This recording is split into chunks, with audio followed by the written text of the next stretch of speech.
Larry Bird was an amazing basketball player that people still talk about like he was a superhero. He wasn't just a regular forward. He was like a bright, shining light, a tough warrior who helped the Boston Celtics become champions again and pulled the whole NBA out of a really bad time. Every time he played against Magic Johnson, it was like watching two superheroes battle, and it changed American sports forever. He won 3 NBA championships, 3 MVP awards in a row, and was picked for 12 All-Star games. He was the first player ever to shoot 50% from the field, 40% from three-point range, and 90% from the free throw line. These numbers aren't just good, they're incredible. But every hero has to face hard times. And Larry's amazing story had dark moments that most people never saw. He dealt with pain that cut deeper than any victory. And now, at 68 years old, what pain still bothers him today? Larry Joe Bird was born on December 7th, 1956 in West Baden, Indiana.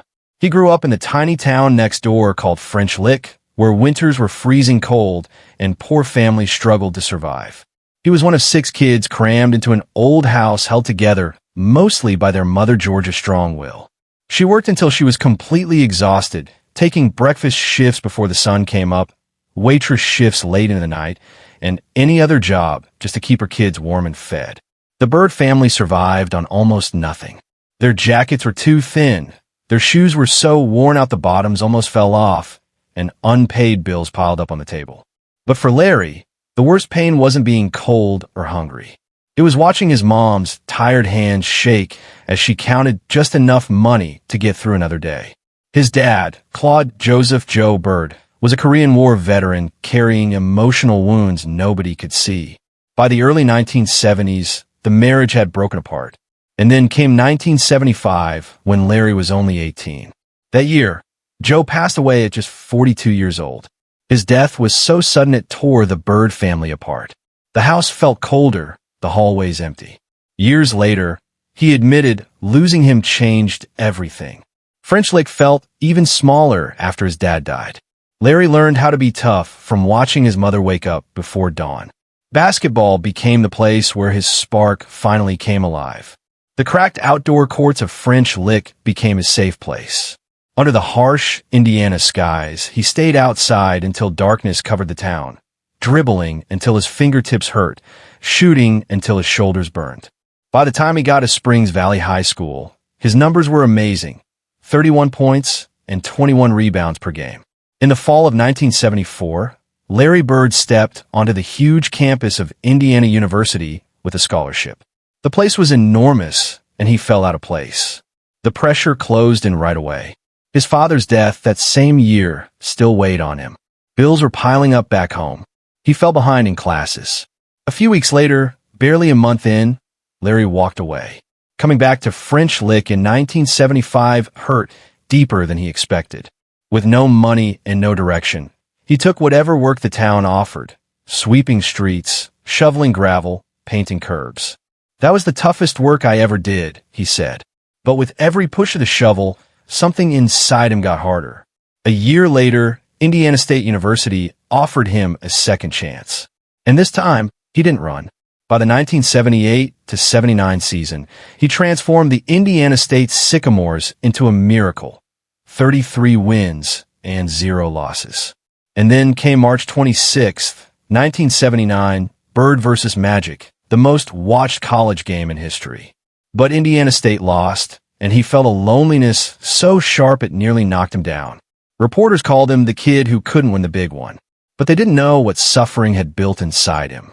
When Larry Bird entered the NBA in 1979, Boston was struggling. But when Bird signed his unprecedented 5-year, $3.25 million contract, hope returned. In his rookie season, Bird lifted the Celtics from 29 wins to 61. By 1981, he delivered a championship. Throughout the mid-1980s, he built a legend.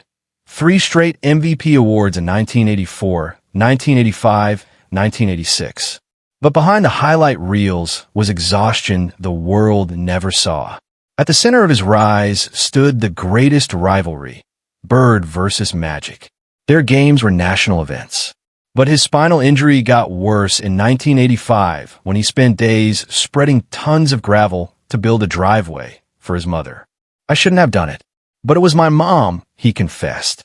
The pain began as a whisper, then screamed. Some nights he lay flat on the locker room floor because he couldn't sit. Yet he refused to give up. If I could walk, I could play, he insisted. By the late 1980s, Bird's legend towered above the league, but his body was collapsing. By 1992, at just 35, Bird knew his body was done. On August 18, 1992, Larry Bird announced his retirement with quiet dignity. In 1993, surgeons told him his spine needed major fusion surgery. Nearly 5 hours under the lights. When he opened his eyes after surgery, the world felt different. The simple act of standing became an uphill climb. After surgeries and years of pain, he returned not to chase applause, but to rebuild. The Boston Celtics welcomed him back as a special assistant in 1992. Then came 1997. The Indiana Pacers offered him the head coaching job. In his first season, he turned the Pacers into a 58-24 powerhouse, winning Coach of the Year. In 2000, they reached the NBA Finals for the first time in franchise history. In 2003, Larry Bird became president of basketball operations for the Pacers.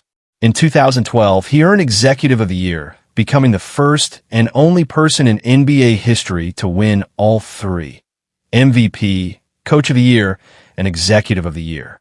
In 1974, when Larry Bird was just 18, he married Janet Condra. By 1976, less than a year after their wedding, the marriage began to buckle. They separated painfully.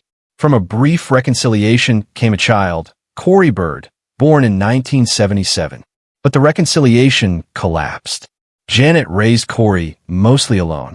Years later, Larry spoke with quiet sorrow. I wasn't around as much as I should have been. 8 years later, Larry Bird crossed paths with Dinah Mattingly. When they married in 1989, Larry was older and finally ready for stability. Their family grew when Larry and Dinah adopted 2 children, Connor and Mariah. When his spine gave out in 1993, Dinah stood beside him through everything. Over the past 36 years, their marriage has endured what youth never could. In 1996 came the passing of his mother, Georgia Bird, the woman who had carried him through poverty and heartbreak. Her death pulled him backward through decades. Everything I am came from how hard she fought, he once said. No trophy could ever fill the silence she left behind. On February 27, 2007, Dennis Johnson collapsed after practice. The man Larry once called the best teammate I ever had was gone. When he finally spoke at the memorial, his voice barely rose above a whisper. I just loved him.